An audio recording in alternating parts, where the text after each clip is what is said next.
Welcome to the only daily podcast focusing on compliance news of the day. Each morning, start your day with a cup of coffee and Tom Fox, the voice of compliance, to hear about 4 of the top compliance, corruption, or leadership stories you will need to start your day.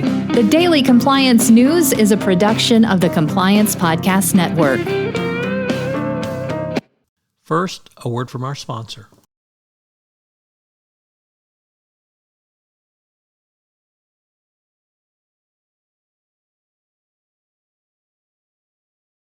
The Daily Compliance News for April 11, 2023, the 10,000 Companies edition. We begin with that story from the Wall Street Journal Sustainable Business column, which reports at least 10,000 foreign companies to be hit by EU sustainability rules. A Refinitiv analysis has identified thousands of companies subject to the incoming EU rules.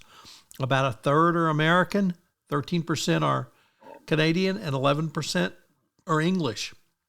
And they will all have to step up their sustainability reporting under EU rules set to take effect starting in a few years, in a regulatory effort to boost visibility on everything from companies' greenhouse gas emissions to gender pay differences. So if you're doing business in Europe, you need to be ready.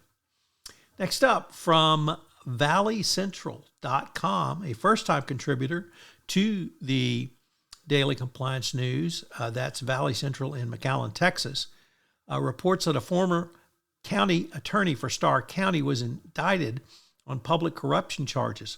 The interesting thing about it was that Victor Canales was arrested on Travel Act violations, federal program theft, and Hobbs Act extortion under color of official right.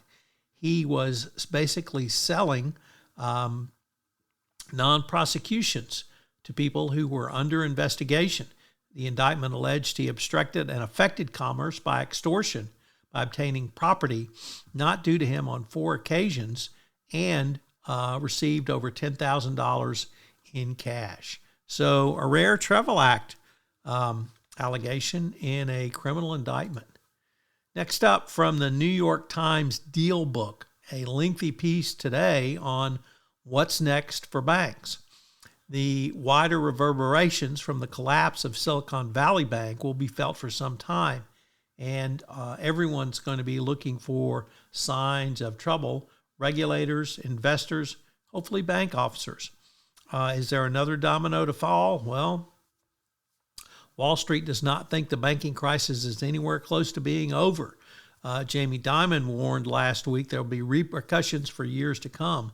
One thing I think you can see is that liquidity issues will go up, as well as regulatory oversight of banks.